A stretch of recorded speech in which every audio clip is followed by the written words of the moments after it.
Hello. हा बोला. मी सुरेश काटे बोलतोय एबीपी माझा मधून.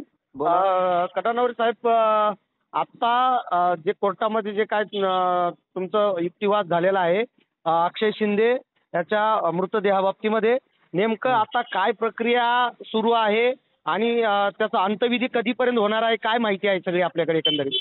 कोर्टासमोर मी कोर्टाच्या निदर्शनास आणून दिलं की त्यांना मृतदेह दफन करण्यासाठी अडथळे निर्माण होत आहेत. त्यांना धमक्या देखील येतात, तुम्ही कसा त्याचा अंत्यविधी करताय स्थानिकांकडून, त्या आम्ही ते बघतोच.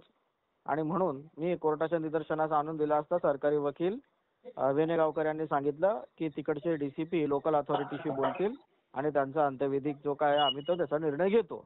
आणि आताची मला जी माहिती मिळते, आता निर्णय घ्यायचा आहे तर यांना पोलीस स्टेशनमध्ये बोलवण्याचं काय काम मला समजत नाहीये. यांना पोलीस स्टेशनमध्ये त्या अक्षयच्या वडिलांना आणि आईला घेऊन गेलेले आहेत. तर मी त्या पोलीस कॉन्स्टेबल जे कोणी होते त्यांच्याशी बोललो, त्यांना सांगितलं. ते म्हणतात आम्हाला सिनियर साहेबांनी त्यांना बोलवलं म्हणून आम्ही चौकशीला घेऊन चाललोय. तुला कसली चौकशी करायची आहे तुम्हाला?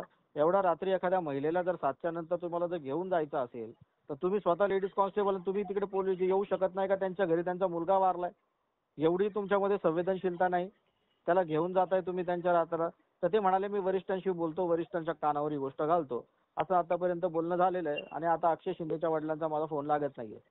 कुठल्या पोलीस स्टेशनला घेऊन गेलेले आहेत, काय माहिती मिळाली तुम्हाला? Badlapur, I think Badlapur police station असावं, मी कन्फर्म नाही. बदलापूर पोलीस स्टेशन असावं. आता अशी चर्चा आहे की त्यांना अक्षय जो आहे त्याचा मृतदेह जो आहे तो गाडण्याचं म्हणजे त्यांच्या रीतिरिवाजाप्रमाणे करायचं असं बोलल्या जातंय, किंवा त्याचे काही पुरावे हाती लागावेत यासाठी असं बोलल्या जातं. नेमकं काय या बाबतीत काय जातं मला माहिती नाही. ऍज पर माय इन्स्ट्रक्शन त्याला ते दफनच करायचं आहे त्यांना, असं त्यांनी सांगितलेलं आहे. म्हणून मी कोर्टासमोर पण सबमिशन केलं ना दफनचं. कशाला मी केलं असतं सबमिशन कोर्टासमोर? आणि सरकार पण म्हणालंय की आम्ही लोकल अथॉरिटीशी बोलून त्याच्यावरती स्टँड घेतो काहीतरी. संध्याकाळपर्यंत व्हायला पाहिजे. अजूनपर्यंत बॉडी का हँडओव्हर केली नाही समजत नाही. पण जमिनीचा विषय आहे, ज्या ठिकाणी त्यांना गाडायचं आहे अक्षयला, त्यांनी आम्ही दफन करू ना बॉडी.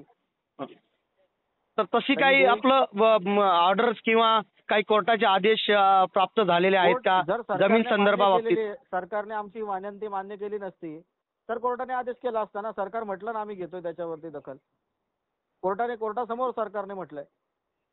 हा जो जमिनीच्या संदर्भामध्ये बदलापूरच्या नगर परिषदेला कोर्टाने जबाबदारी डीसीपींनी घेतलेली आहे असं एपीपी वेणेगावकरांनी कोर्टासमोर सांगितलेलं आहे, आश्वासन दिलेलं आहे. पण अंतविधी जो आहे तो कधी होईल, काय आपल्याकडून माहिती मिळते किंवा त्यांच्या नातेवाईकांशी आपलं काही बोलणं झालंय? व्हायला पाहिजे होता, त्यांनी दिलेलं नाही अजूनपर्यंत बॉडी.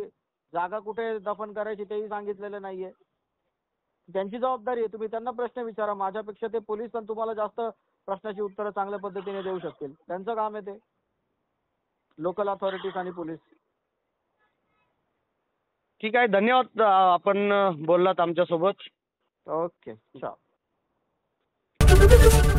एबीपी माझा, उघडा डोळे बघा नीट.